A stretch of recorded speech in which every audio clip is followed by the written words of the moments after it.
Chers amis, bonsoir. Vous qui êtes à fond motivé dans des projets que vous souhaitez faire avancer, projets qui vous tiennent à cœur, il n'y a rien de pire qu'un fardeau à vos côtés qui vous freine dans votre enthousiasme, soit par ses perpétuels découragements, soit par son hésitation paralysante à agir, je veux dire par sa peur de faire et d'accomplir. Ça peut être un frère, ça peut être un partenaire, un ami ou un collègue qui vous certifie qu'il va entamer ceci ou cela dans la réalisation de votre projet commun, mais au final, vous ne voyez jamais rien arriver. Celles et ceux qui fonctionnent ainsi, je veux dire qui ne respectent pas leurs engagements, même qui peuvent, encore une fois, être dans une intention secrète de vous décourager. Je veux dire par là que votre enthousiasme et la concrétisation de vos envies les renvoient désagréablement à leur propre incapacité à agir.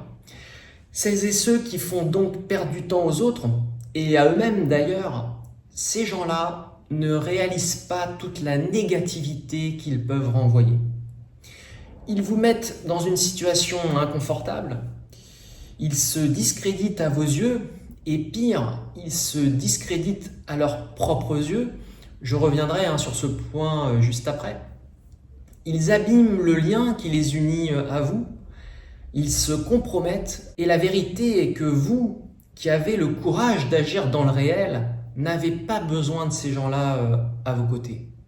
Alors, à ce que je suis en train de vous dire, on m'a déjà répondu « Mais Stan, peut-être s'ils sont comme ça, s'ils sont envieux, aigris, hésitants, c'est peut-être aussi parce que dans le passé, ils ont souffert. Ils sont donc plus à plaindre qu'à blâmer, m'a-t-on dit. Je vais vous dire une chose très importante. Notre souffrance passée ne nous donne pas tous les droits. Bien sûr qu'il faut leur tendre la main, les aider, qu'il faut faire preuve de bienveillance à leur égard, qu'il faut tenter de les comprendre.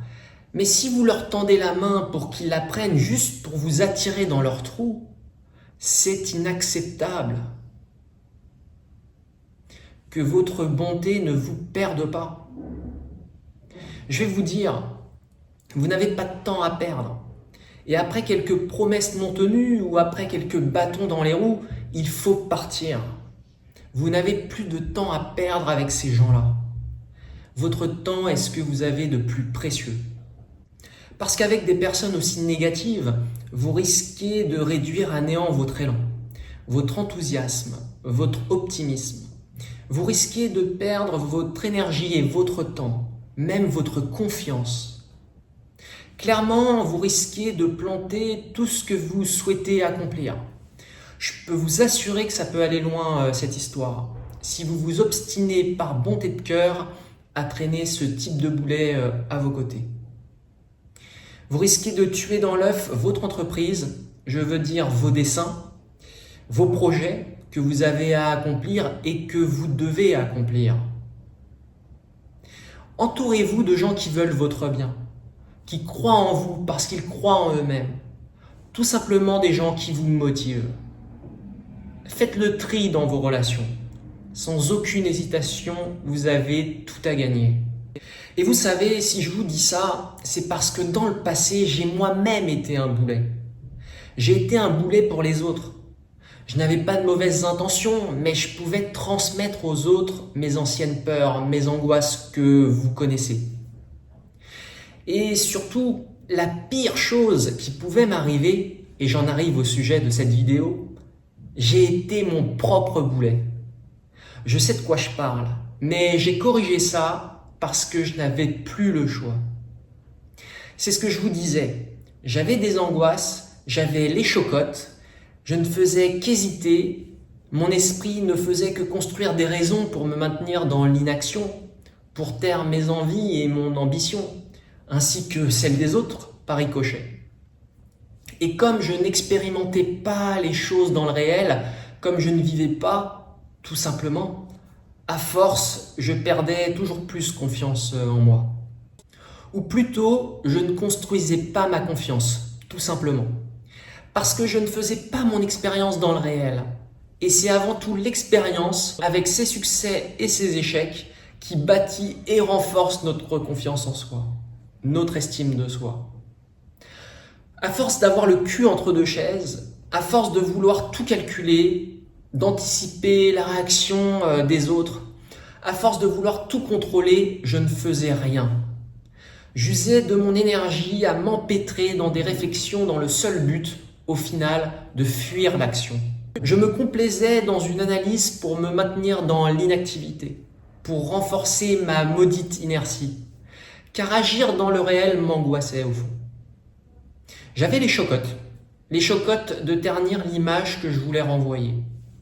J'étais en permanence dans le contrôle de cette image de soi parce qu'au fond, je ne m'appréciais pas. En quelque sorte, cette image me rassurait. Et cette réflexion qui inhibe l'action, qui permet d'éviter l'action dans le réel, c'est ce qu'on nomme l'analyse qui paralyse. Vraiment, vous risqueriez un jour de regretter tout ce temps gâché, comme moi-même j'ai pu le regretter dans le passé. Donc je disais que je ne bâtissais pas ma confiance, d'autant plus que mon âge avançait, et normalement notre confiance on l'édifie avec l'âge, et surtout je n'étais pas fiable aux yeux des autres. Ce besoin de tout contrôler, d'être en permanence dans la crainte que quelque chose vous échappe, est aussi en lien avec ma personnalité obsessionnelle et mes troubles obsessionnels compulsifs passés.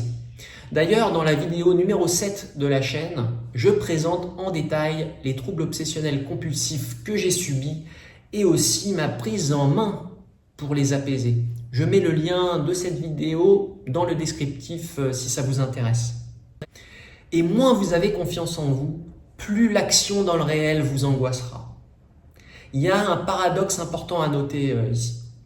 Plus vous cherchez à contrôler, plus vous renforcez votre anxiété. Vous entrez alors dans un cercle vicieux, pernicieux et destructeur. Vous devez de briser ça au plus vite. C'est comme le sable mouvant. Plus tard vous vous réveillerez, moins probable il sera pour vous d'en sortir, car plus l'effort à fournir pour s'en sortir devra être important. Et vous n'aurez peut-être plus l'énergie ni l'espoir pour cela. Ce cercle vicieux, cet engrenage va vous fumer le moral, parce qu'il consolidera en vous tout ce qui vous mine.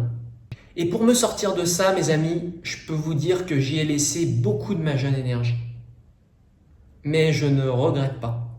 Aujourd'hui, je me lance pleinement dans mes dessins, quitte à me casser la gueule, quitte à perdre mes paris, même quitte à me perdre aux yeux des autres, tant que je concrétise ce qui m'anime. Donc la pire erreur dans l'accomplissement de vos projets, la voici. C'est de vous laisser vous embourber, de vous enfoncer dans l'inaction, dans une inertie paralysante jusqu'à tuer dans l'œuf ce que vos tripes vous demandent d'accomplir, donc ce que vous devez accomplir, soit à cause d'un boulet à vos côtés que vous traînez depuis des lustres et à qui vous avez peur de dire ces quatre vérités. Pire encore, soit de vous enfoncer par vous-même dans l'incapacité de vous remettre en question, de remettre en question l'image fallacieuse que vous souhaitez renvoyer aux autres et à vous-même. C'est terrible de vivre en permanence dans la peur de ternir l'image que vous vous renvoyez à vous-même et que vous pensez renvoyer aux autres. Si je m'étais maintenu dans cette position, je n'aurais jamais rien accompli. Voilà mes amis, pour conclure, dans les deux cas, vous risquez gros. Néanmoins, le boulet à vos côtés, vous pouvez vous en éloigner, et pour de bon. Par contre, impossible de se fuir soi-même. Donc le deuxième cas, quand on doit faire face à soi, ça reste pour moi le cas le plus difficile à dépasser. Mais il reste surmontable, fort heureusement. Dites-moi ce que vous en pensez en commentaire, ça m'intéresse particulièrement.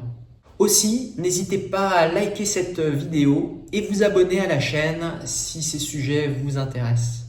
Je vous souhaite une excellente semaine et vous dis à très bientôt sur la chaîne. Prenez soin de vous.